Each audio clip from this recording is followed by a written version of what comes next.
네, 월요일 시작이 되어서 오늘 중집회로 오는 모임 것 같습니다. 오늘 우리가 말씀을 나눌 거는 창세기 47장 21절부터인가요?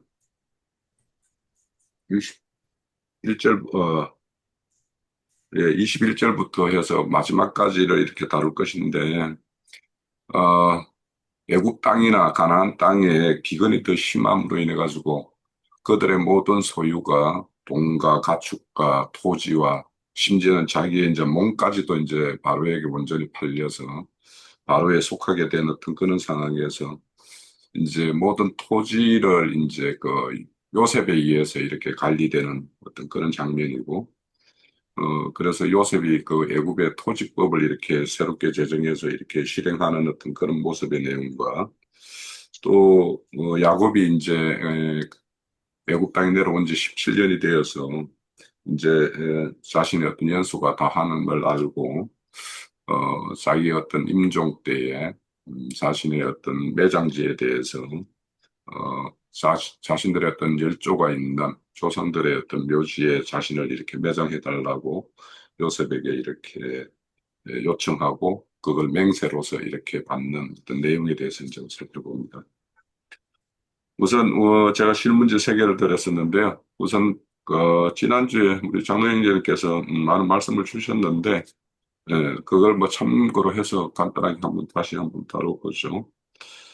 먼저 땅을 이렇게 요셉이 이렇게 경영하는데 그 땅을 분배해서 그것을 경작하여 그 5분의 1은 세금으로 국세로 바로에게 이렇게 바치고 5분의 4는 자신들의 어떤 양식과 자신들의 어떤 가족들의 양식 그리고는 또 자신들이 다시 오는 해에 이제 파종할 종자로서 이렇게 쓰게끔 하는 어떤 그런 토지법을 세웁니다. 이런 토지법이 이렇게 세워짐으로 인해 가지고 이제 그 이전에는 자신들이 이 애국 사람이면 자신들의 소유를 자신의 어떤 결정권을 가지고 자신들이 주체적으로 이렇게 경영하다가 이제는 요셉에 의해서 모든 것이 몰수당하고 그래서 그것을 다시 분배받아서 이제 경영하는 전혀 다른 어떤 세계가 열렸죠. 그래서 지난주 우리가 그 장로님께서 말씀 들을 때 새하늘 새 땅이 이렇게 열린 그런 것으로 이렇게 표현이 되었어요. 그래서 그것은 이제 어찌 보면 음,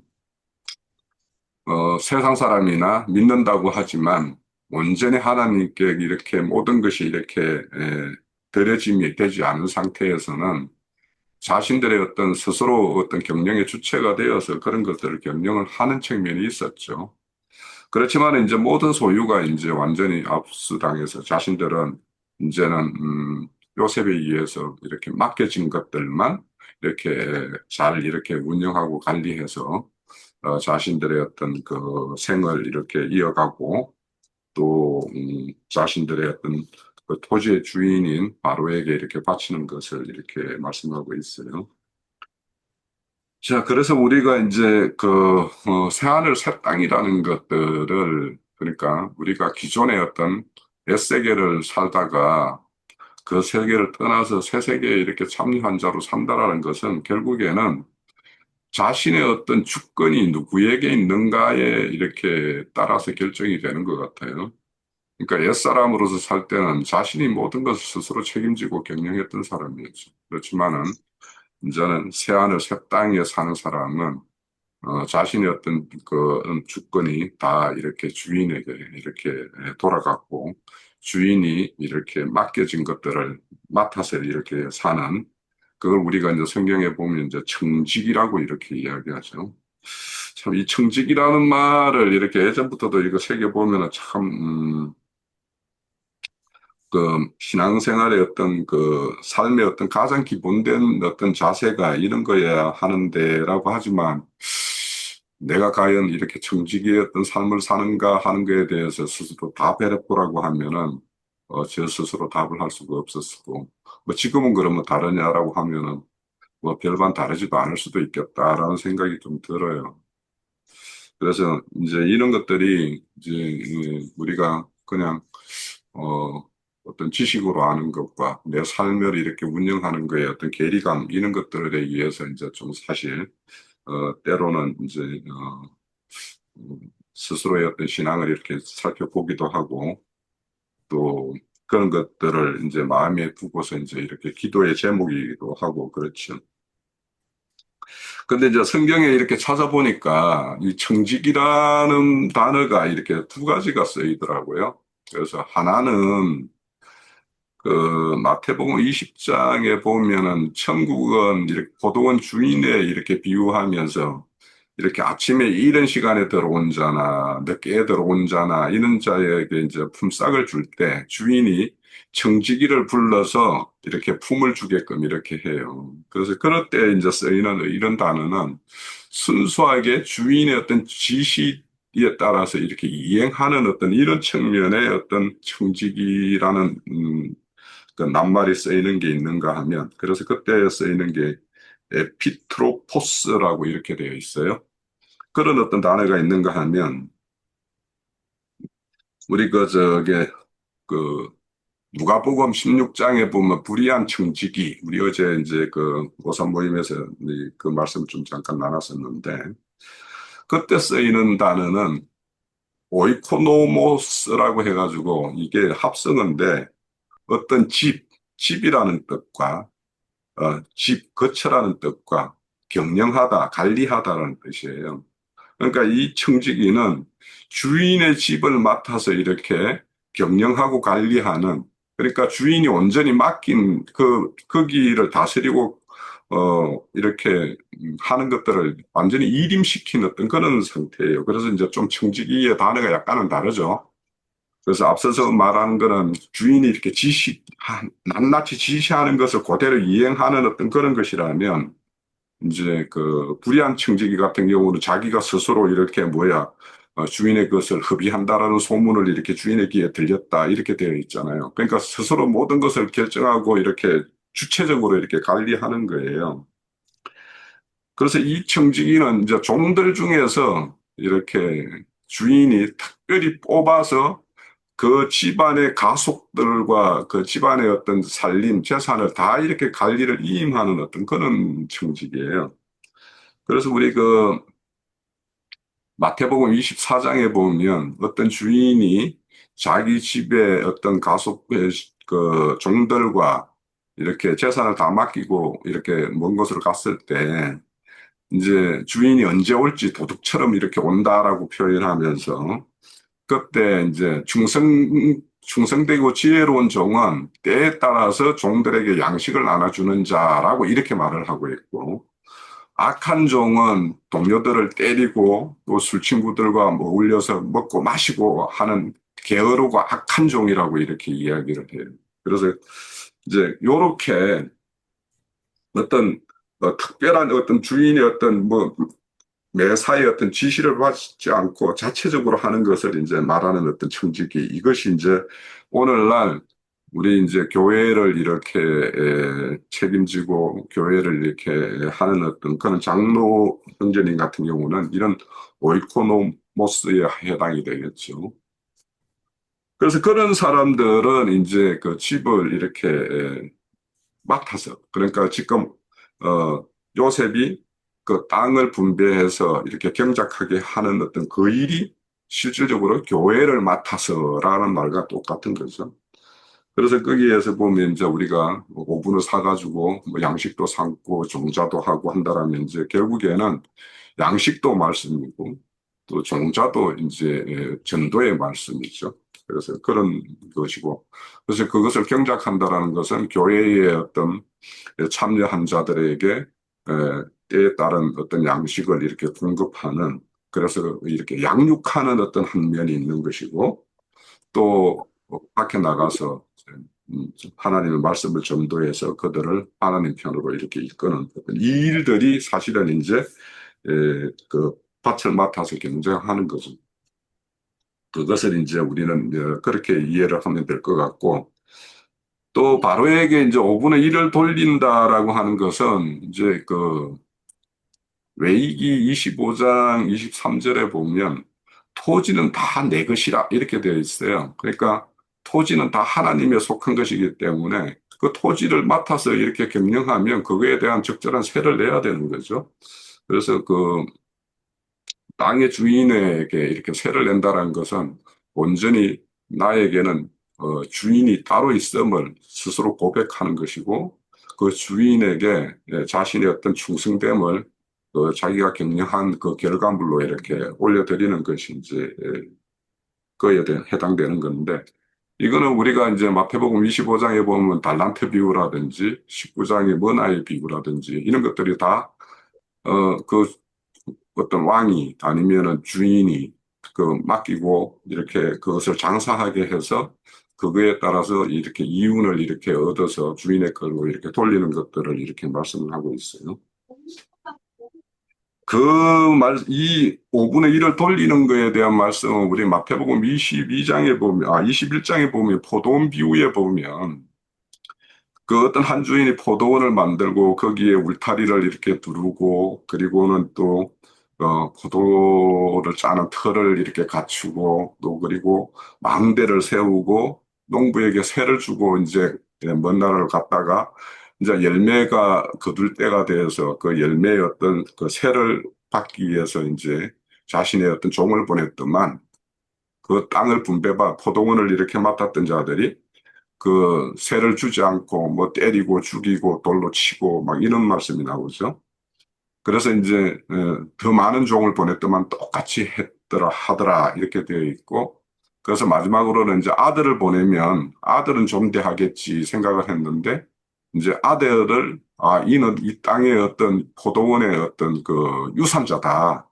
그래서 이 자를 죽이고 이 땅을 내가 차지하자 이렇게 해가지고 이제 아들을 죽이는 것이 이제 오늘날 우리가 이제 예수님이 이 땅에 오셔서 그 죽임을 당하는 것 같은 어떤 그런 것이죠.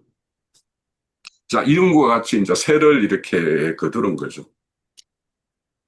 그래서 이제 주인이, 그러니까 땅의 주인인 그 5분의 1을 거둔다라는 것은 그것을 결국에는, 어, 다가올 어떤 미래에 대한 우리의 어떤 우리 인생을 이렇게 보더라도 우리가 뭔가 어디 가서 소득을 얻으면 그것을 일정 부분을 저축을 한다라는 것은 다가올 불확실한 미래에 대해서 어떤 대비하는 어떤 그런 측면이 있듯이 이제 5분의 1을 거둔다라는 것은 그 어떤 미래에 대한 대비도 있고 또 왕궁이나 이렇게 그런 데에서 이렇게 봉사하는 사람들에 대한 어떤 그들의 어떤 양식으로 이렇게 제공하는 것이죠.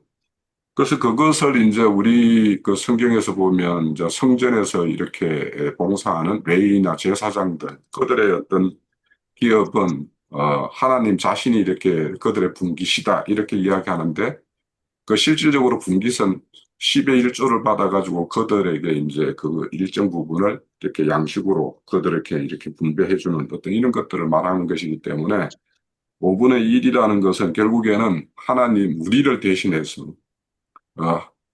궁에서는 왕을 이렇게 모시거나 성전에서는 이렇게 하나님을 모시는 어떤 그 일에 종사하는 자들이 이렇게 양식 삼을 수 있게끔 해주는 것이 이제 그런 어떤 5분의 1의 어떤 사용이죠. 그런데 이제 이것이 오늘날 우리가 교회 시대 때 적용을 한다라면 결국에는 하나님 사랑은 그 이웃 형제들 사랑으로 이렇게 실현되는 것이기 때문에 그래서 이제 구약에서도 신명기 14장에 보면 3년마다 한 번씩 거두의 11조가 있어요. 그래서 그 11조는 그 중앙으로 보내는 것이 아니라 각 성에다가 이렇게 쌓아두었다가 그 성읍에 사는 외인이나 가부나 고아나 이런 나그네들의 어떤 그런 자들의 어떤 그 양식으로 이렇게 충당하게끔 이렇게 하는 것이죠. 그것이 이제 결국엔 오늘날 우리에게는 형제들을 이렇게 궁핍한 형제들, 그들을 이렇게 돌보는 어떤 그런 일에도 이렇게 쓰임이 되는 거죠. 그래서 결국에는 이 바로에게 5분의 1을 내는 것은 오늘날 우리로 보면은 교회에 대해서 교회의 어떤 필요라든지 교회의 어떤 지체들의 어떤 그런 궁핍한 형제들이 있으면 그런 자들을 위해서 이렇게 쓰임이 되는 어떤 그런 내놓는 것들 이런 것들이 결국에는 이제 5분의 1에 어떤 해당하는 것이라고 생각이 되어져요. 그리고 이제 여기 보면 이제 말씀해 보면 이제 제사장들은 그 바로의 제사장들은 토지도 이렇게 팔지 않았고 그들은 이제 바로의 녹을 먹는다고 하는 것이 결국에는 이제 그 우리 구약에서 보면 성전에서 이렇게 일을 하는 제사장들이나 또 뭐 각 성읍에 기업이 없는 레위인들이나 이런 사람들이 이제 결국에는 이런 5분의 1로 들여진 이런 것들로 이렇게 양식 삼는 것에 하나의 어떤 밑거림이고 대표다 이렇게 우리가 이해를 가지면 될 것 같아요.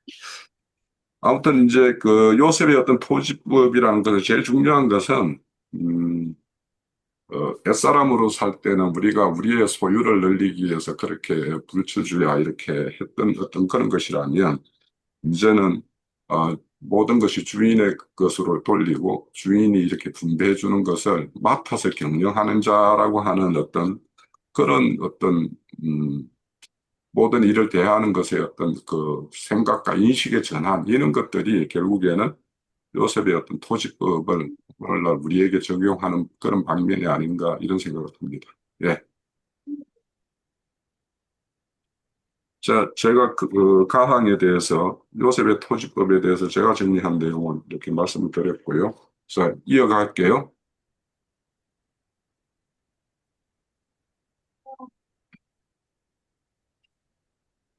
네, 이어가시죠. 제가 이어서 하겠습니다. 저는 이 토지법을 이해하는 데 있어서는 우리가 알다시피 요셉으로 상징된 예수님과 바로로 표징이 된 하나님께 우리의 신앙이 나아갈 길을 보여준다 그렇게 생각을 해요. 그래서 우리가 말씀에서 보면 제일 먼저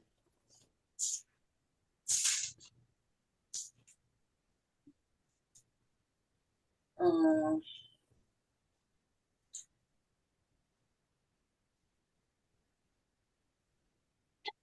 추수의 5분의 2를 바로에게 상납하고 5분의 4는 너희가 가져서 토지의 종자로도 삼고 하고 이렇게 말씀을 그렇게 이어져 가는데 이제 이것은 뭐냐 하면은 여기 종자가 그 앞서에 여기 종자가 있으니 너희는 그 땅에 뿌리라 그렇게 말씀을 하고 있잖아요. 이제 요셉이 그렇게 말을 했죠. 이제 예수님이 이제 말씀을 그렇게 하시는 건데 그것은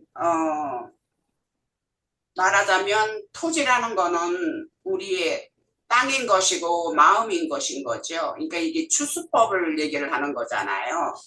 그래서 씨를 뿌리라고 하는 것은 그, 그 땅에 뿌리라 하는 것은 마음을 다스려서 말하자면 말씀 씨를 뿌려서 우리 마음을 경작하라. 이제 그런 의미로 우리가 봐야 될 것 같아요. 근데 여기서 5분의 1이라고 하는 것은 5분의 1은 바로에게 상납하고 5분의 4는 너희가 가져서 하면서 그 뒤에 말씀이 이어지잖아요. 그러면은 결국은 5분의 4라는 이것에 남은 것이 거기서 제외된 것이 5분의 1인 거거든요. 그러니까는 5분의 4라는 것을 우리가 먼저 볼 것 같으면 5분의 1은 어떻게 해서 5분의 1이 나오는가 하는 것을 알 수 있을 것 같아요. 왜냐하면 5분의 4하고 5분의 1을 더하면은 전체 하나가 추수한 것이 되니까.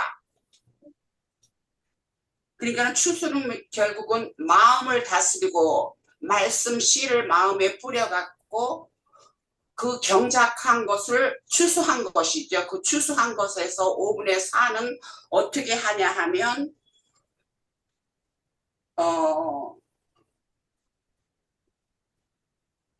종자로도 삼고 너희의 양식으로도 삼고 너희의 가족과 어린아이의 양식으로도 삼으라 그렇게 말씀을 하셨어요. 그것은 말씀 씨를 아까 얘기를 했듯이 말씀 씨를 마음밭에 뿌려서 잘 경작을 해서 추수를 할 때 5분의 1은 하나님께 갖고 5분의 4는 너희가 가져라 한 거예요. 그러면 5분의 4를 너희가 종자로도 삼고 하는 것은 매해 농사를 지을 그 말씀씨, 하나님의 진리의 말씀씨를 로도 삼고 또 너희의 양식으로도 삼고 하는 것은 그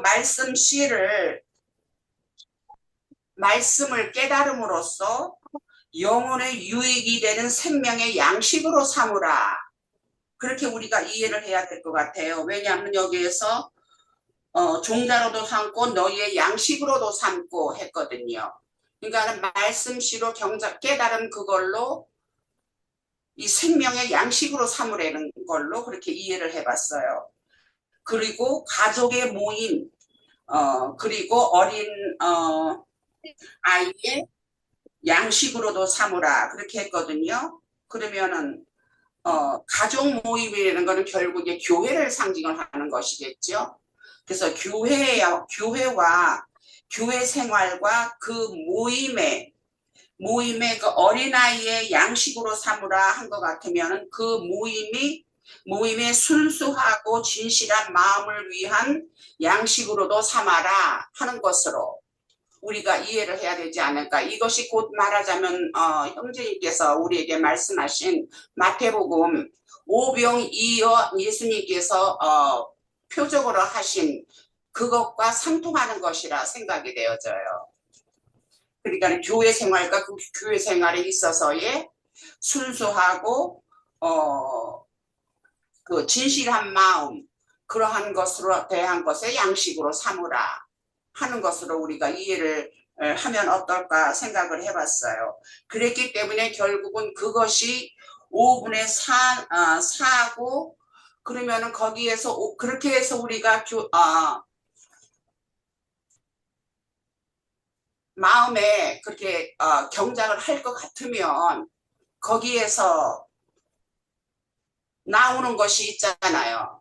우리의 그 뭐라 그럴까 온전하여짐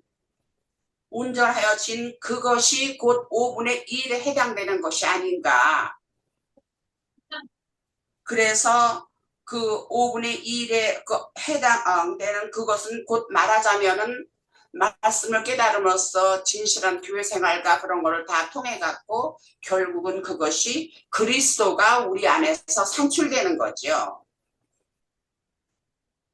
그래서 그것이 곧 말하자면 그게 레위기 27장에서 끄트머리에 그게 좀 나와 있는데 온전히 바쳐진 성물이 될 것이고 그것이 11조가 되는 것이 아닌가.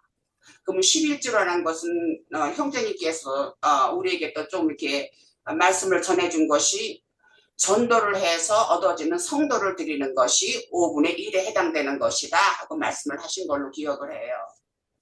그렇기 때문에 결국은 5분의 4라는 것은 우리가 어떠한 신앙생활을 해서 얻어지는 그리스도를 그것이 그 5분의 1에 해당되는 것이고 그것이 결국은 이 바로의 종이 된다고 했는데 결국은 하나님의 그 세계에 들어가는 하나님의 종이 되는 격인 거죠. 그러는데 거기에서 물을 때에는 5분의 1을 더하라는 것이 율법의 그것이 26장 뭐 25장 6장에서 그런 말이 쭉 나오는 것 같아요. 그 앞에는 그 추수 그 농사법 7절기가 쭉 나오잖아요. 그래서 7절기라는 것은 우리가 그 신앙생활에 그 단계되는 것을 알잖아요. 6월절 무기절로 시작을 해서 초막절, 수장절까지 다 이렇게 쭉 가는 것이 그러니까 거기에서 6년 동안 여기서 매해 종자씨로 너희의 종자씨로 삼고 하는 것은 매해 농사를 할 때 하나님의 말씀을 그 씨로 우리 마음밭에 뿌리는 것인데 그것을 6년 동안을 하는 것이 우리가 창세기 1장에서 저기를 했듯이 6일 동안 일을 하는 거, 그 다음에는 안식일이 오는 거, 그 것처럼 여기서도 6년 동안을 그렇게 할 것 같으면 그 다음에는 안식년이 온다는 것이 또 레위기에서 나오지요. 그리고 안식년이 그것이 7번이 올 것 같으면 희년이 온다는 말씀도 나와요. 그래서 희년이 온다고 하는 것이 곧 우리가 물을 수 있는 그때를 말하는 것이 아닌가. 그래서 우리가 6년이라는 것은 모르는 자, 곧 말하자면 여기서는 요셉이고 예수님이 우리의 모르는 자가 되는 것이고 우리가 예수님의 안식에서 있을 것 같으면은 7년째 될 때는 이것이 이제 문자적으로 저기를 하는 거지만 그것은 7이라는 것은 이제 완전수를 가리키기 때문에 7년이 되면은 우리가 자유함을 얻는 희년을 맞는 우리의 신앙의 단계에서 어떤 결과를 얻는 그런 저기를 하는데 그때 모른다 할 것 같으면 거기에 5분의 1이라는 것을 더 더해져서 자기가 희년을 맞이하는 무르기를 해서 자기 소유가 되는 그러한 것이 여기에서 말하는 그 토지법인 것이고 그것이 레위기에서 그 23장에서 27장 사이에 그 설명하는 것이 아닌가 하는 쪽으로 생각을 해봤습니다. 네, 여기까지 할게요. 그러면 나중에 또 이렇게 증가할 내용이 있으면 그렇게 하기로 하고, 자, 두 번째 주제는, 음,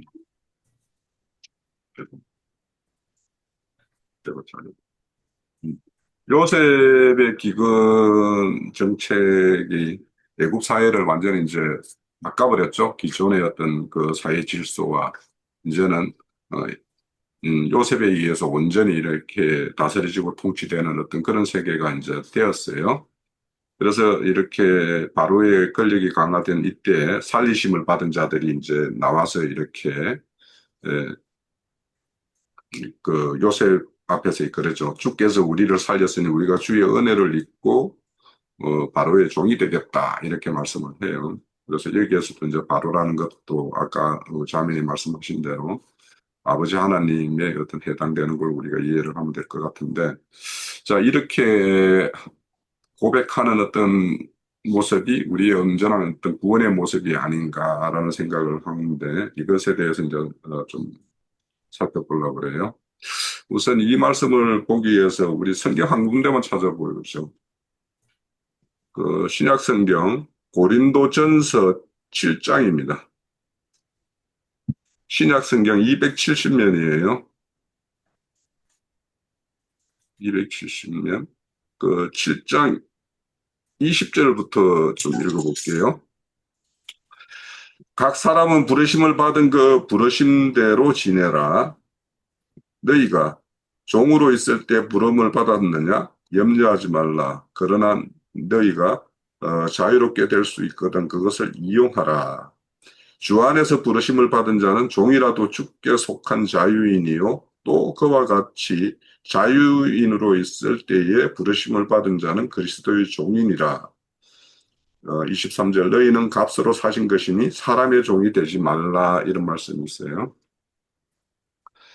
자, 저는 이제 여기 이제 자신들이 어떤 기근으로 인해서 굶주림으로 인해서 죽게 된 자들이 그 요셉이 주는 어떤 양식을 통해서 그것으로 이제 경작도 하고 이렇게 하는 어떤 그런 새로운 어떤 그 생을 이렇게 이어갈 수 있게 된 그런 것이 되었죠. 그래서 저는 이것을 보면서 이제 그들이 이제 스스로 이렇게 종이 되겠다라고 하는 것이 이제 우리가 금방 읽었던 대로 우리가 어디에 속박된 자였다가 주님으로 인해서 이렇게 그 속박으로서 벗어나 이제 자유자가 되었고 그 자유자로 있을 때 이제 그리스도에 의해서 이제 새로운 부름을 받아서 나와 함께 무슨 일 좀 하자라고 이렇게 했을 때는 우리가 그리스도의 종으로서 이렇게 그리스도를 주인으로 섬기면서 이렇게 행하는 그런 자세가 되어야 된다 하는 말씀이 이제 우리가 금방 읽었던 말씀이에요.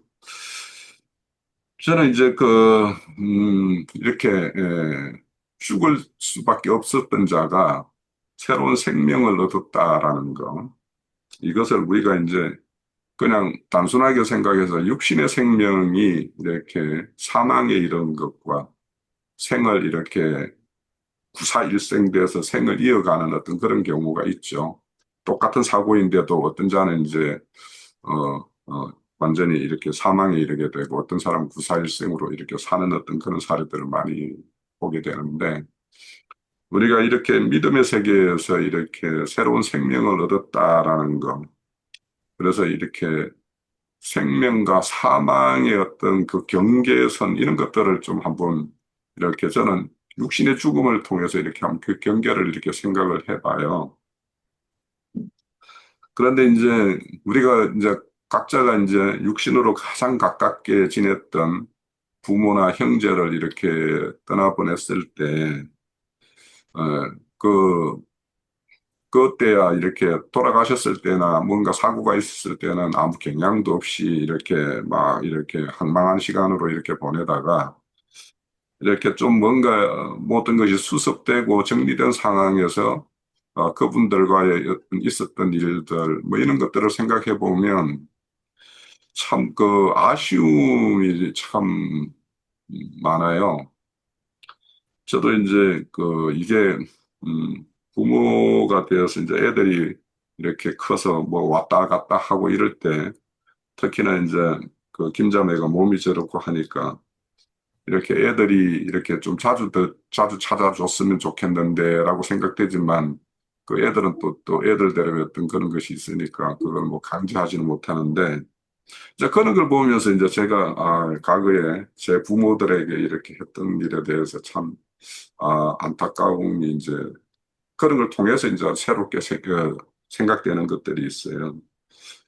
그래서 그런 것들을 보면 이제 시가 이미 때는 늦었기 때문에 어쩔 수가 없잖아요. 그래서 어, 우리 그 어르신이 돌아가셨을 때도 내가 뭐 어떤 말을 이렇게 해줬는데 그 말이 어, 어떻게 들렸을까라는 생각도 이제 한번 해보게 되고 또 제가 이제 뭐 이렇게 뭐 고향 생활에 떠나서 이제 이렇게 생활하면서 특히 이제 뭐 주말이나 이럴 때 교회 생활을 하다 보니까 뭐 고향에 가는 것도 빈도가 쭉 적죠. 어, 그러면서 이제 한 번 가면은 하룻밤이라도 좀 더 자고 갔으면 하는 그 어떤 부모들의 그런 마음들이 막 읽혀지는 거예요, 지금은. 그래서 이제 그런 걸 보면서, 야, 생과 사라는 것은 이렇게 돌이킬 수 없는 어떤 그런 경계를 이렇게 이루는 것인데, 그런 어떤 것을 이렇게 맛본 사람들이 스스로 자신의 어떤 생명을 이렇게 더 이어갈 수 있게끔 했거나 새로운 생명을 얻게끔 했거나 이런 사람에 대해서 그 생명의 가치를 어, 그렇게 경험한 자들과 그렇지 않은 자들이 이렇게 말씀을 보거나 뭐 어떠하더라도 그게 참 어, 농도가 다를 것 같다 이런 생각을 해.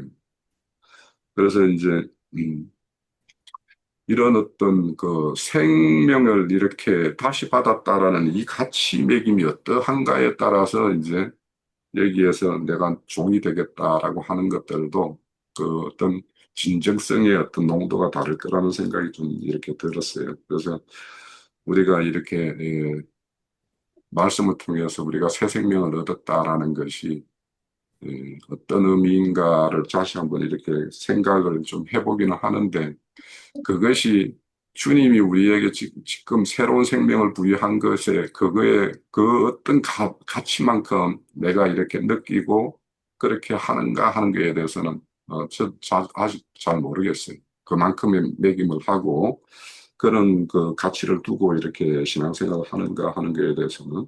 근데 여하튼 이번에 이런 말씀을 보면서 이제 좀 한번 생각은 좀 한번 해보는 어떤 기회가 됐어요. 그런데 이제 우리가 이제 그 로마서 6장 23절에 보면 죄의 싹은 사망이다라고 그랬어요. 그러면 죄의 싹은 사망이라는 말도 이게 정말 우리가 죄에 대해서 이거는 사망인데라는 어떤 그런 만큼 그 죄에 대해서 어떤 무게감을 이렇게 두고 그렇게 하는가 하는 것들도 생각을 하게 되고 또 하나님의 은사는 그리스도 안에서의 우리의 어떤 있는 어떤 영생이다 이렇게 말씀을 해요. 그래서 그리스도 안에 있음으로 인해서 우리에게 새로운 어떤 영생의 어떤 생명이 이렇게 주어졌다라는 거, 이런 것들이, 아, 여기에 이제, 어, 주의 어떤 은혜를 입음으로 인해서 자신의 새 생명을 되었으므로 이렇게 종되겠다라고 하는 어떤 이만큼의 어떤 그런 정도로 이렇게 매김을 잘 하고 있는가 하는 것들을 한번 우리 스스로 각자 한번 생각을 해보면 좋겠다 싶고요. 그래서 이제 이런 어떤 사망을 경험하고 또 새롭게 생명을 얻은 자가 자신의 어떤 생명을 어, 어떻게 이어지는 생을 살 것인가 하는 것들은 오늘 여기 보면은 이제 자발적으로 이렇게 순복하고 헌신하는 어떤 이런 모습으로 나타나고 있어요. 그래서 이런 것들은 어쩌면은 그 생명과 사망이라는 그 어떤 거에 대한 어떤 뚜렷한 명확한 인식이 되어 있으면 이것은 자연스럽게 이어지는 어떤 그런 현상이 아니겠는가 이런 생각을 좀 하게 되고요. 그리고 이제 여기에서 이제 종이 되겠다라고 하는 것은 결국에는 종이라는 것은 자기 주장을 이렇게 펼 수 없는 거 아닙니까? 그렇죠? 그래서 주님이 나를 따르거든 자기를 부인하고라는 것은 결국에는 너의 주장과 옛사람으로서 네가 행했던 어떤 그런 주권적 그런 것들을 다 이렇게 내려놓는 거 이런 것들을 이제 말할 것인데 그래서 이제 종이라는 것들도 주인에게 모든 생사 여탈권이 이렇게 주인에게 있다라는 어떤 그 그런 어떤 인식을 가진 어떤 종인가 하는 것들도 한번 좀 생각을 해보게 돼요. 그래서 이제 저는 이제 이것이 온전히 이제 실현된 어떤 자의 어떤 고백이 우리가 잘 알고 있는 갈라디아서 2장 20절의 말씀인 것 같아요. 응? 내가 그리스도와 함께 이제 십자가에 죽었다. 그래서 나는 이제 내가 사는 것이 아니고 내 안에 그리스도가 산다라고 하는 이것이 정말 이 사도의 어떤 고백처럼 그렇게 되어지는 사람과 우리가 이렇게 말씀으로 이렇게 늘 접하지만 그냥 말씀과 내 자신이 얼마나 이렇게 밀착되어 있는가에 따라서 이런 말씀들이 이제 오늘 우리가 봤던 종이 되겠다라는 것과 이제 내가 죽었고 그리스도가 사는 것이다라는 것도 이런 것이 이제 잘 이렇게 연결될 텐데 저는 이 말씀을 보면서 참 요즘에 뭐 제가 별 신경 쓰지 않고 지내다가 제가 소속되어 있는 회사 일이 갑자기 이렇게 터져가지고 이 일에 막 이렇게 몰입을 하다 보니까 좀 정신없는 한 주간을 보내고 이런 말씀을 보니까 또 새로운 면으로 이렇게 말씀이 좀 다가오는 면이 있었어요. 그래서 이런 말씀과 함께 지내는 어떤 것이 실제 나의 어떤 그 삶과 얼마나 이렇게 농도가 깊게 이렇게 연결되어 있는가 하는 것들에 대해서 한번 이제 생각해 보는 시간이었으면 좋겠다는 생각이 듭니다. 주께서 우리를 살리셨으니 우리가 주의 은혜를 입고 바로의 종이 되겠나이다 하고 이제 이 모든 배고픈 사람들이 그렇게 고백을 했어요. 이제 그러는데 이제 우선은 이 말을 좀 이렇게 나눠서 우리가 볼 때에 주께서 우리를 살리셨으니 하는 것은 지금 이 본문에서는 이 모든 배고픈 사람한테 양식을 줬기 때문에 그 양식으로 인해서 자기네들이 목숨을 건진 거잖아요. 그랬는데 이걸 우리가 영적으로 볼 때면은 그 양식이라는 것은 생명의 양식을 우리가 말을 할 수가 있고 또한 그 생명의 양식으로 인해서 살림을 받았다 하는 것은 우선은 마귀에게 마귀에게 먹히는 것을 모면한 거잖아요. 그렇기 때문에 살리심을 받은 거잖아요. 근데 실제로 이것이 주님께서는 우리의 모든 죄를 담당하시고 죄는 곧 사망이고 그것은 마귀에 속하는 것이니까 그거를 담당하시고 자기의 당신의 그 목숨으로 몸으로 저기를 헌신을 함으로써 아버지께 드림으로써 우리를 살리신 거 우리가 이제 그렇게 서로 이제 비교를 해서 볼 수가 있는 거라고 생각을 하고요. 또한 그렇게 살려졌기 때문에 우리가 주의 은혜를 입고 바로의 종이 되겠나이다 한 것은 주의 은혜라는 것은 결국은 우리가 주님께서 그렇게 우리를 구속하셨기 때문에 그리고 항상 그 긍휼과 은혜로서 우리를 덮어주시고 이렇게 그 전에 보면 우리가 그 보자기에 이렇게 쌓인다는 그런 표현을 우리가 성경에서 본 것 같아요. 그래서 그러한 상황에서 함께 우리와 함께 하여 주시기 때문에 그것이 곧 은혜인 것이지요.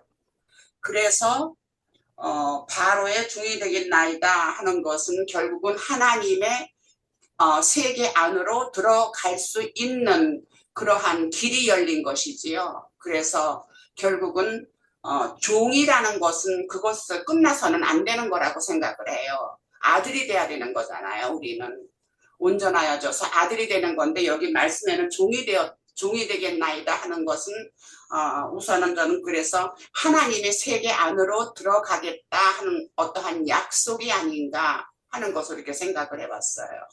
네, 여기까지 할게요. 예, 마지막으로 이제 세 번째 주제에 대해서 살펴볼게요. 이제 세 번째 주제는 이제 야곱이 애굽 땅에서 17년을 살고 이제 자기 생의 어떤 마감에 대한 어떤 유언에 대해서 이렇게 말하는 거예요. 그래서 요셉에게 이제 맹세케 해서 자신을 이렇게 조상들 열조가 이렇게 매장되어 있는 그 가나안 땅으로 이렇게 이장해서 이렇게 해달라는 어떤 그런 이장이 아니라 거기에 매장을 해달라는 어떤 그런 내용이었죠. 자, 이 내용에 대해서 이제 좀 살펴볼 건데 우리가 이제 야곱의 조상들이 매장된 곳은 그 아브라함과 사라, 이삭과 리브가가 매장된 곳은 해쪽 속의 땅 막벨라 굴이었죠. 거기에 이제 매장지인데 매장을 해달라는 것인데 이 매장지가 갖는 의미에 대해서 우리가 좀 이렇게 생각을 해보면 몰라 우리도 이제 그 우리 조상들은 유교 사상에 이렇게 뭐 따라서 이렇게 가문의 어떤 이렇게 매장지를 이렇게 같이 하는 어떤 그런 문화가 있죠. 그래서 이제 그 가문의 어떤 선산을 두고 거기에다가 이제 이렇게 대대로 이렇게 묘시를 이렇게 하는 어떤 그런 것들이 있는데 근데 이제 성경에서의 어떤 그 매장지라는 것은 결국에는 그자가 누구의 어디에 속한 것인가 그의 어떤 정체성이 이제 밝혀지는 것이 그 매장지라고 생각이 돼요. 그래서 열조 이렇게 성경에 보면 열조에게 거기에 이렇게 함께 이렇게 했다라는 것이 있는가 하면 그거 하지 못했다 이런 말도 있는 것 같은데 그와 같이 같은 매장지를 갖는다라는 것은 같은 어떤 생을 어떤 살았다라는 것이고 아브라함이 이렇게 매장된 곳에 같이 매장된다라는 것은 결국에는 아브라함의 언약 가운데 함께 했던 그런 어떤 자기의 어떤 소속감 이런 것들을 이렇게 드러내는 것이고 그리고 그 어떤 언약의 어떤 영속성 그러니까 아브라함, 이삭, 야곱 이렇게 그 이어지는 어떤 그런 것을 이렇게 나타낸다라고 생각이 되어져요. 그리고 이제 매장지라는 것은 또 우리가 육신의 어떤 매장지가 있는가 하면 우리는 이제 영원한 살아서 이렇게 참여하는 그런 어떤 세계에 대한 어떤 소망이 있죠. 그래서 언젠가는 우리는 하나님께서 우리에게 약속으로 주신 그 가나안 땅으로 표상된 그 하나님 나라에 대한 어떤 거기에 살아서 참여하는 이런 산소망을 이렇게 갖게 하는 것이 또 이 매장지의 어떤 의미라고 생각이 되어져요. 그러면 여기에서 이제 가나안 땅과 애굽 땅을 이렇게 대조를 하고 있는데 그 여기에 이제 애굽 땅이라는 것은 어째 보면 그 현상 세계 현상 세계에서 이 육신의 몸을 입고 살아가는 어떤 그런 어떤 세계라면 가나안 땅은 하나님의 어떤 약속으로 주어진 그 어떤 영원한 어떤 하나님 나라에 대한 어떤 그런 걸 이렇게 말씀을 하고 있죠. 그래서 이제 현재적으로 애굽 땅에서 곧센 땅에 이렇게 거한다라는 것은 우리가 현재적으로 교회에 이렇게 어떤 현상계 세상에서 살고 있지만 이렇게 교회를 이루고 있는 어떤 이 모습을 이렇게 보이고 있기 때문에 그래서 우리가 썩어질 어떤 장막을 입고서 참여하는 이 세계와 이 썩어질 어떤 장막을 벗고서 신령한 몸을 입고서 이렇게 참여할 세계, 이런 세계가 이제 분명히 있다라는 것도 이런 매장지와 연결해서 우리가 좀 생각해 볼 수 있을 것 같아요. 그리고 이제 우리가 뭐 앞서서도 많이 다뤘지만 애국 땅이라는 것은 임시 거처죠. 거기는 반드시 떠나기로 이렇게 약정이 되어 있는 그 땅에 이렇게 거하는 것이고, 그래서 이제 애국 땅에서의 어떤 삶이라는 것은 이제 나그네 삶이고, 그래서 우리가 이제 음, 이렇게 믿는 자들을 순례자의 어떤 삶이다 이렇게 말을 하기도 해요. 그러면 이제 임시 거처인 어떤 이는 애국 땅이라는 것이 있는가 하면 그 영원한 안식처인 약속의 땅 그것은 이제 가나안 땅으로 이제 애표되어 있는데 예. 그런데 이제 이것을 우리가 이제 성경에서 보면 하나님의 어떤 약속의 땅은 최종적으로 우리가 이렇게 영원한 안식처로 삼을 곳은 계시록 21장에 보면 뭐 거기에 눈물도 닦아주고 뭐 사망과 애통도 없고 뭐 이런 고기나 아픈 것도 없는 그런 어떤 세계라고 이렇게 말씀하고 있어요. 그래서 그 세계는 이제 처음에 이렇게 창조 세계는 모두 떠나가고 완전히 만물이 새롭게 된 세계라고 하는 어떤 그런 것을 말해요. 그러면 이제 우리가 이 육신의 장막을 벗고 이렇게 매장지가 어딘가에 이렇게 결정된다라는 것은 그 세계와 이렇게 연결되는 것을 우리가 알고 있죠. 그래서 우리 늘 성경에는 지상세계와 지하세계, 그리고 천상세계, 이것이 다 이렇게 연결되어 있다라는 것을 우리가 잘 알고 있어요.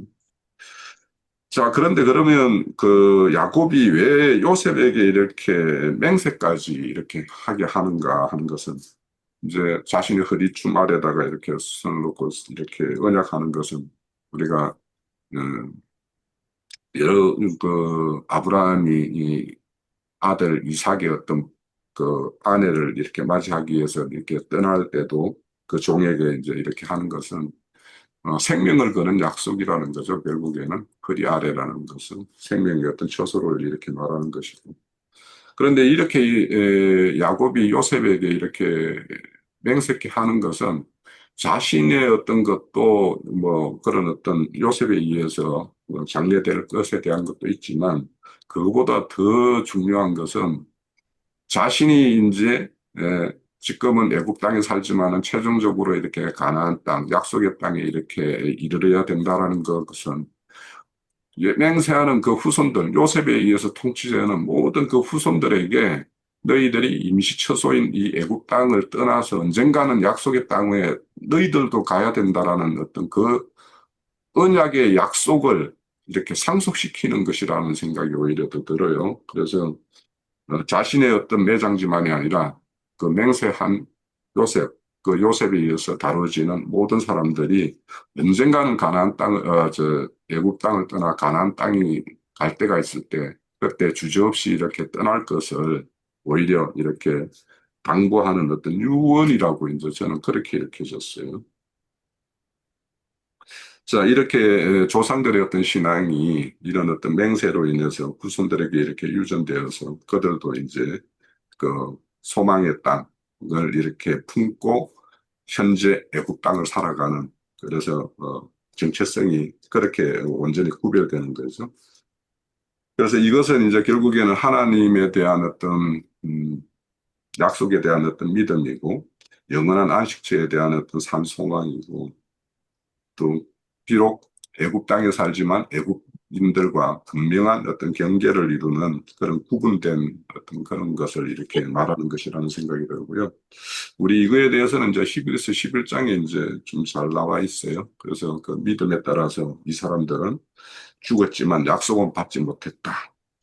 그 땅에서는 애국인이요 나그네로 이렇게 살았지만 그들은 더 나은 본향에 대한 어떤 그런 그 사모하는 마음을 이렇게 하늘에 두고 사는 자들이다 이렇게 말씀을 하고 있어요. 그래서 결국에는 이 매장지를 통해서 자신들의 어떤 정체성 또 궁극적으로 그들이 이루어야 하는 어떤 그런 음, 처소, 안식처 이런 거에 대해서 우리에게 분명한 걸 이렇게 제시하는 말씀이라 저는 그렇게 이해를 했습니다. 자, 또 이어가시죠. 네, 먼저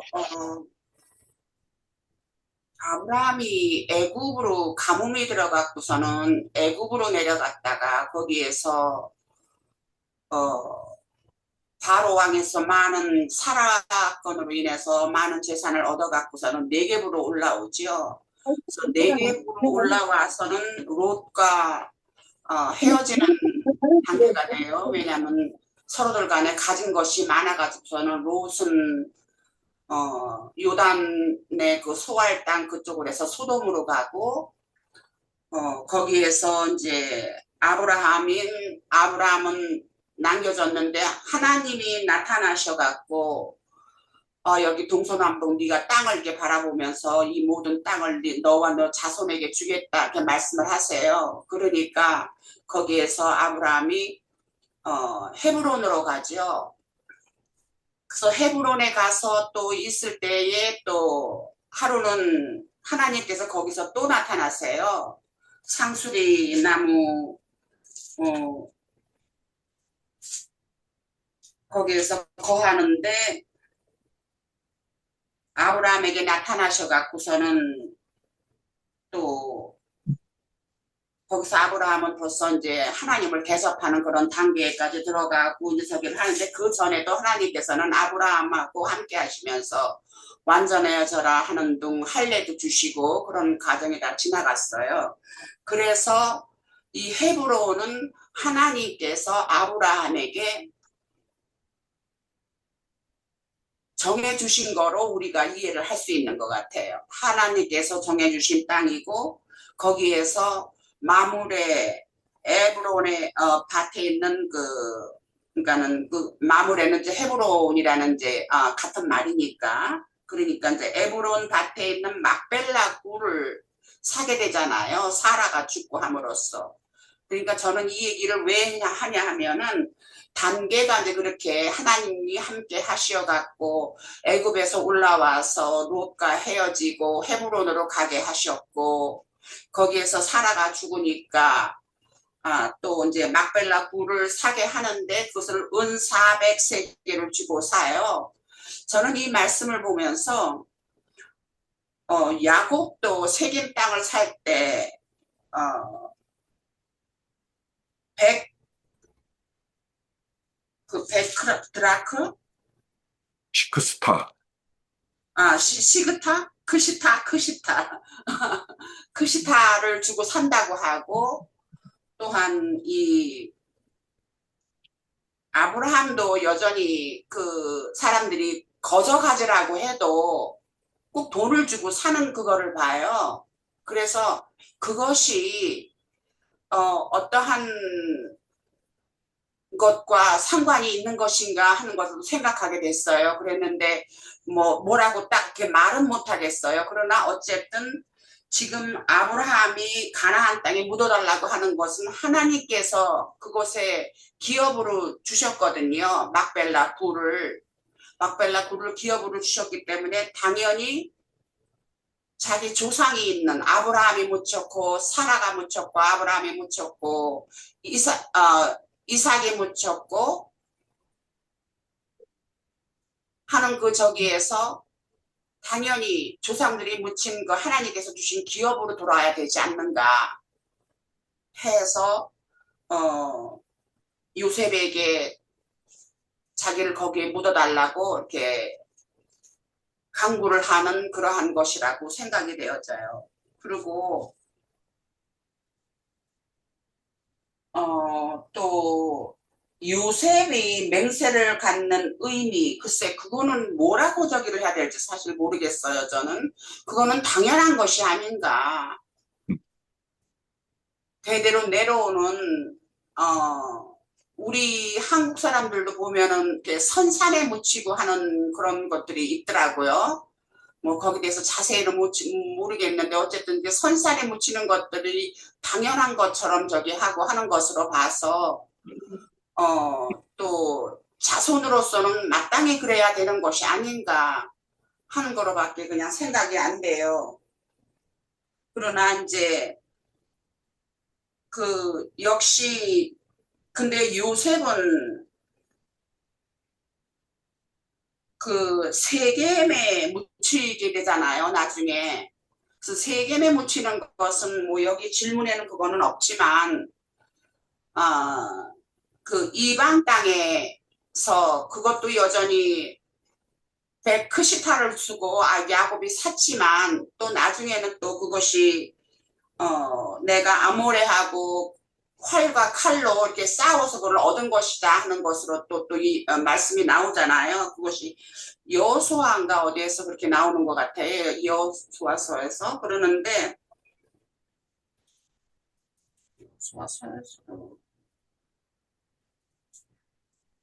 어찌됐든 그거는 이방인의 어떠한 것을 상징하는 것으로 우리가 그렇게 말씀을 형제님으로부터 받아왔지 않았나 하는 그런 것이 있는 것처럼 어쨌든 아브라함과 이삭과 야곱은 그 기업이 거기에 있기 때문에 당연히 가나안 땅에 하나님께서 주신 그 기업으로 돌아가서 거기에 장사되기를 요구를 했었고 요셉은 자손으로서 당연히 그래야 되지 않았을까 하는 것으로 생각을 해봤는데 한 가지 질문이 가는 것은 왜 그 기업을 얻는 거에 있어서는 거저도 얻을 수 있고 했는데 또 활과 칼로 이렇게 싸워서 얻은 것이다 하는 말씀도 있거니와 그냥 그렇게 얻을 수도 있는 것인데 왜 지불을 하고 사야 되는 것인가 하는 것에 대한 의문이 생겼어요. 이거를 이렇게 생각을 해가면서 그것을 형제님한테 질문으로 하겠습니다. 제가 그 이해하는 거는 우선 이제 헤브론은 그 뜻이 이뭐 연합, 동맹 이런 뜻이 있고 세겜은 뭐 어깨, 산마루 이런 뜻이 있어요. 그런데 이제 요셉과 이렇게 야곱이 이렇게 매장지가 이렇게 다른 것은 우리 그 엄부에 가면 나사로 같은 경우에는 아브라함 품에 이렇게 심을 얻고 이제 우리 같은 이방인 시대 때는 그리스도 품에서 이렇게 심을 얻는다 이렇게 돼 그것이 이제 좀 다르기 때문에 그래서 이제 그 매장지가 다른 걸로 이제 저는 그렇게 이해를 가지고 있고요. 그 땅을 산다라는 것은 그러니까 매장지를 산다라는 것은 결국에는 우리 그 마태복음인가 보면은 토기장이의 그 피밭을 이렇게 사는 거 그것도 주님의 그 뭡니까 가룟 유다가 주님의 몸값으로 받았던 원 30전을 이렇게 성전고에 뜨끔한 그 제사장들이 그거는 여기에 드리는 것이 합당치 않다 해가지고 그걸로 이제 실질적으로 나그네 매장지로 이렇게 지불을 하잖아요. 그러니까 우리는 값없이 은혜로 이렇게 받는 것이지만 그것이 실질적으로는 주님이 다 값을 지불하는 것이 우리의 모든 은혜는 값없이 된 것이지만 실질적으로 주님이 모든 것을 먼저 값을 다 치른 것을 이렇게 상징하는 것이기 때문에 그래서 매장지는 이렇게 헤브론 땅도 사고 세겜 땅도 사고 그렇게 사는 걸로 저는 그렇게 이해를 가지고 있습니다. 근데 신약에서는 그것이 신약에서 그렇게 토기장의 밭에 로 사명하면서 그렇게 샀다고 하는 걸로 하지만 이 창세기는 모든 것의 말씀의 근원이잖아요. 그러니까 그랬는데 그러면 근원이잖아요. 그러니까는 시작은 여기서부터잖아요. 그랬는데 우리가 왜 후속사에 그냥 싸워서 아니면은 거저도 준다고 해서 받을 수도 있는데 굳이 돈을 지불하고 사야 됐을까 하는 것에 있어서 좀 의문이 생기더라고요. 그러니까 그래서 우리의 어떤 그것을 구속이라는 것이 다 값을 지불하고 소유권을 되찾는 것을 말하는 것이니까 그것이 우리의 어떤 현상 세계에서도 그렇고 영혼 세계에서도 그렇고 모든 것이 우리에게는 값을 우리가 지불할 값은 없지만은 주님이 다 이렇게 미리 다 지불해서 그 다 장만된 어떤 그런 것에 우리는 이렇게 참여하는 자가 되는 걸 말하는 것이니까 뭐 그 정도로 하고 이제 요거에 대해서 우리 형제님 아니면 늦었으니까요. 예, 속량이라는 의미가 거기에 담겨 있나 하는 생각도 들고. 예, 그 시간이 됐으니까 형제님 말씀 들었고 우리 47장을 마치도록 하겠습니다. 예.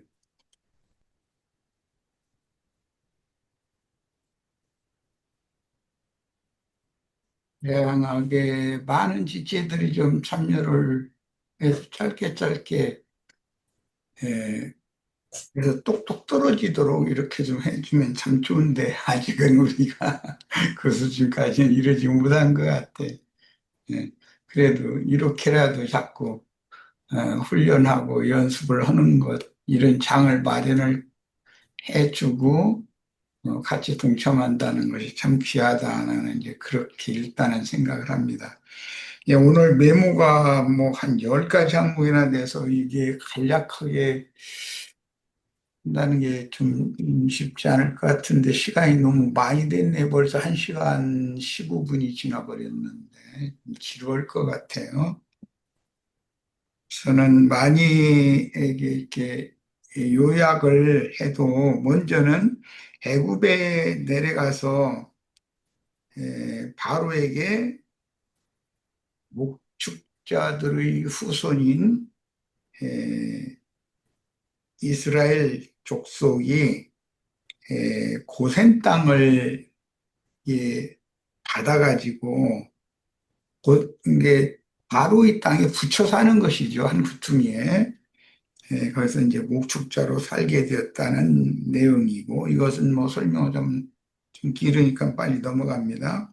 그 다음에 이제 극한 기근이 계속되니까 처음에는 돈 주고 요셉이 와서 양식을 샀지만 그 다음에는 돈이 떨어지니까 갓대를 주고 곡식을 바꿔갖고 그 다음에는 자신들의 몸과 땅을 토지를 먹을 것과 이제 바꾼 내용으로 점진적으로 극한 기근이 점점 더해질수록 자신들 스스로 살 수 있는 모든 것을 다 바꿀 수밖에 없는 처지가 된 것을 단계적으로 기록했어요.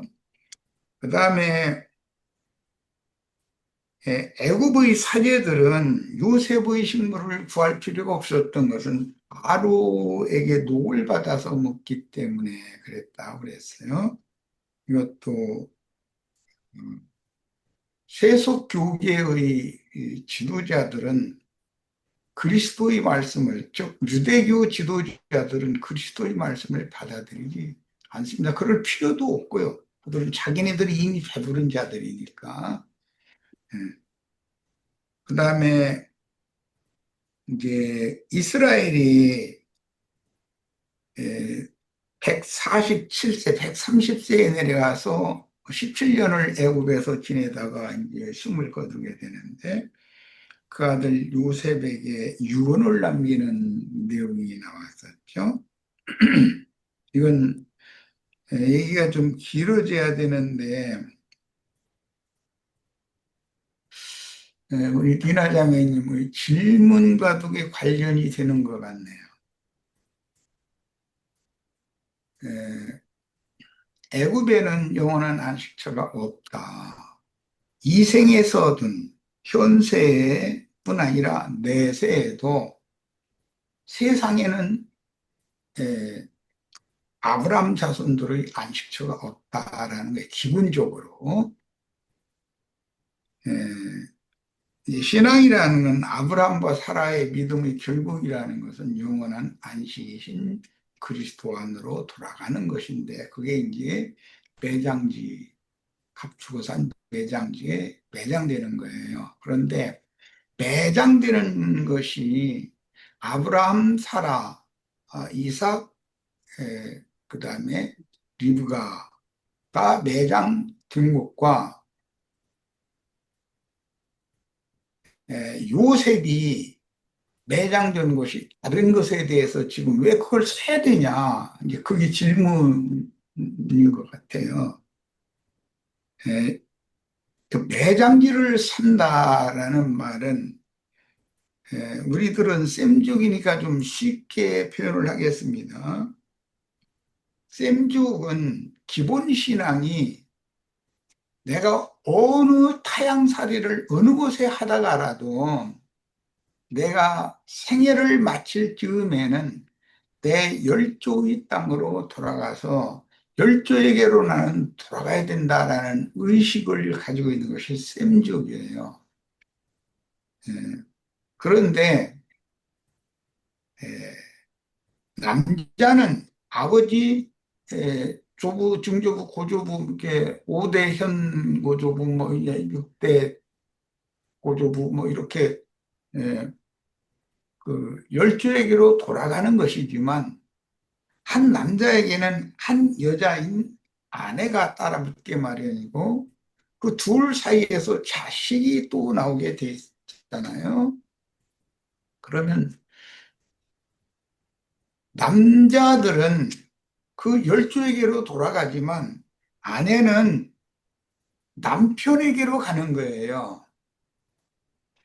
아내는 남편에게로 간다는 말은 나중에 자기 자식을 만난다는 뜻이에요. 자식이 어차피 그 자신의 열조에게로 돌아가는 거니까.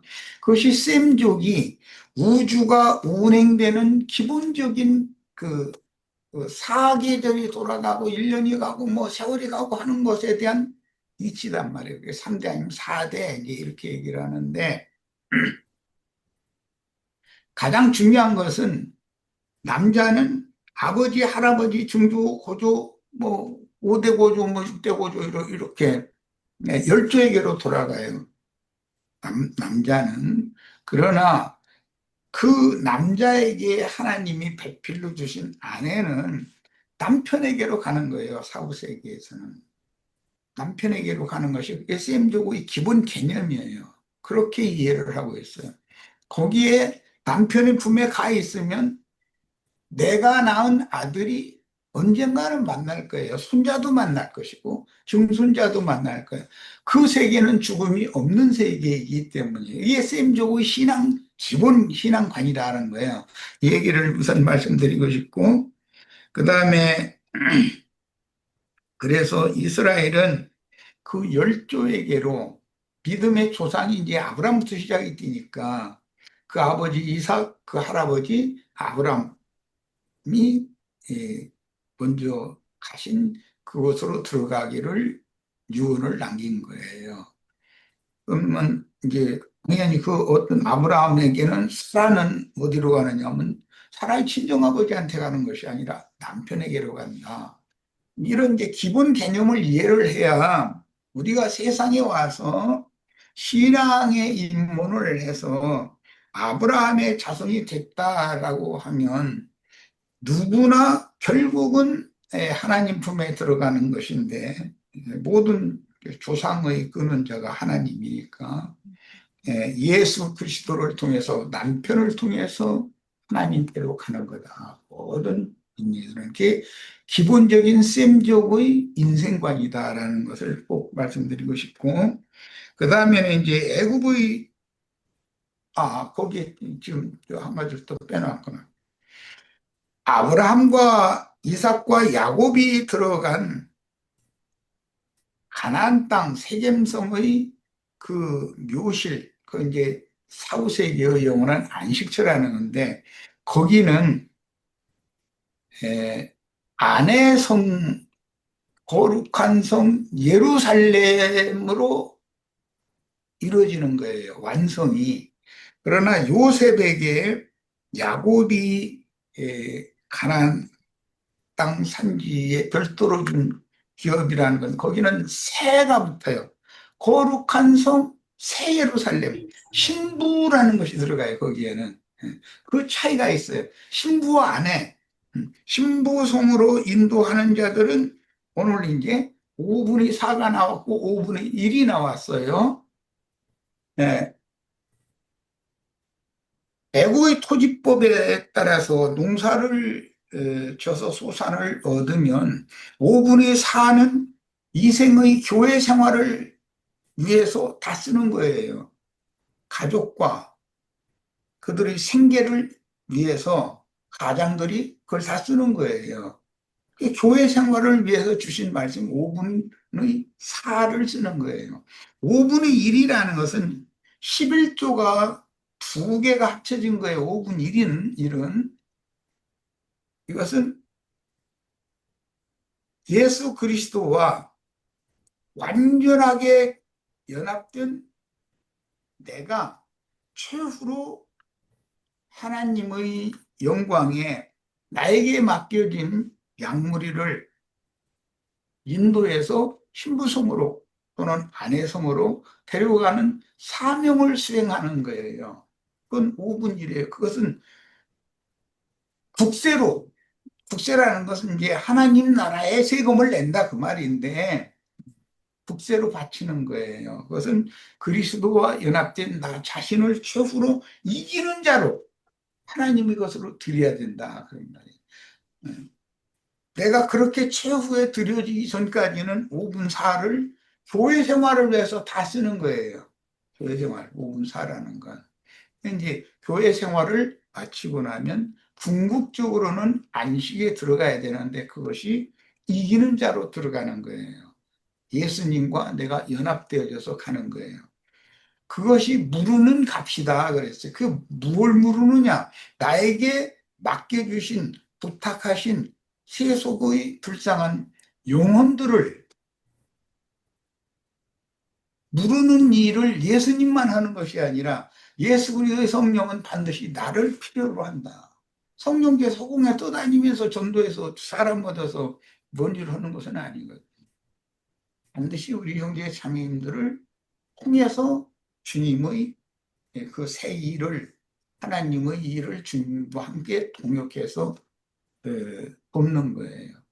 근데 그런 개념이 이해가 되셔야 되겠고 에, 모든 하나님의 사람들이라면 세상 사람들과 지금 내가 몇 가지 말씀드린 이런 기본 사상, 영이 아브라함에게 하나님이 부여하신 믿음 세계를 통해서 셈족이 지향하고 있던 그 세계로, 네, 말하자면 하나님 자신에게로 돌아가는 것이 영원한 안식에 돌아가는 건데, 그거를 추구하기 위해서 이 생을 사는 것이니까, 애굽에 내려갔다고 해서 애굽에서 영원히 사는 것은 아니죠. 그건 행인과 나그네로 때가 차기까지만 거기서 살다가 결국은 애국은 떠나야 되는 거니까 이제 개념은 그런 개념이다.